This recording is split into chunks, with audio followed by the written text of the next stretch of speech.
বাবা মাকে হারিয়েছেন অনেক আগে। মা বাবার অভাব আজও পদে পদে অনুভব করেন নিজে।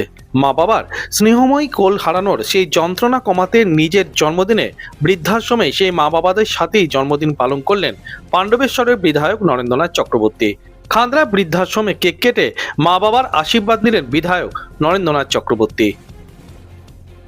দেখুন, আমি তো মানুষকে নিয়ে রাজনীতি করি, মানুষের সঙ্গে থাকি, তাই আমার জন্মদিনে আলাদা কোনো কিছু নয়। মানুষ আসে, মানুষ ভালোবাসে, মানুষের আবদার, মানুষের আগ্রহ, সারাদিন মানুষের সঙ্গেই ছিলাম। বাড়িতে প্রচুর মানুষ এসছেন, তাদের সঙ্গে কথা বলেছি, তারা কেক নিয়ে এসছেন, কেক কেটেছি, সবাইকে খাইয়েছি, আনন্দ করেছি।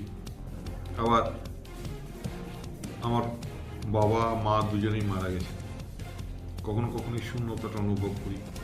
তার জন্য ছুটে গেছি বৃদ্ধাশ্রমে, সেখানে তাদের স্নেহ, ভালোবাসা, তাদের শাসন দেখেছি, অনেকক্ষণ তাদের সঙ্গে সময় কাটিয়েছি। তারপর ছেলেরা দুর্গাপুরের জেলা অফিসে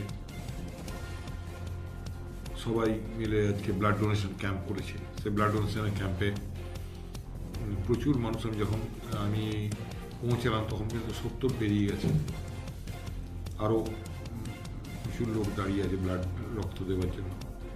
তারপরে গেছিলাম দুর্গাপুর ব্লকের গোগলা অঞ্চলে, গোগলাতেও সন্তান সম বিধায়ককে পাশে পেয়ে বেশ খুশি বৃদ্ধাশ্রমের আবাসিকরা। বুক ভরা আশীর্বাদ করলেন বিধায়ক নরেন্দ্রনাথ চক্রবর্তীকে। দীর্ঘায়ু কামনা করলেন ছেলের। 3বার ওনার সঙ্গে যোগাযোগ হলো। আর এই নিয়ে আমার অপারেশন যে নিয়ে হয়েছিল সেটা ইকো হচ্ছিলো, সেদিন আমি সমানে আমার মাথা কাছে দাঁড়িয়েছিল। এখানে মেডিকেল ক্যাম্প হয়েছিল, তখন সময় আমি মাথা কাছে দাঁড়িয়েছিল আর হাত ঘোরাচ্ছিল, মাথা ইকো হচ্ছিল আমার। তখন কি বলবেন এই জন্য আশীর্বাদ দিচ্ছি, অনেক বড় হোক, অনেক বড় বড় ভালো ভালো কাজও আমাদের মতো লোকের যেন অনেক সাথে পায়। বিশেষ কিছু আর বলতে পারবো না, কিন্তু উনি যেন ভালো থাকেন, সুখে থাকেন। আর আমি গানে গানেই জানিয়ে দিয়েছি, শ্রদ্ধা জানিয়ে দিয়েছি। আপনার দীর্ঘায়ু কামনা করি আমরাও। ভালো থাকুন, সুস্থ থাকুন। আপনাকে ঘিরে থাকা হাজারো মানুষের স্বপ্ন পূরণ করুন আপনি। পাণ্ডবেশ্বরের বিধায়ক নরেন্দ্রনাথ চক্রবর্তীর জন্মদিনে শুভেচ্ছা রইল আমাদেরও।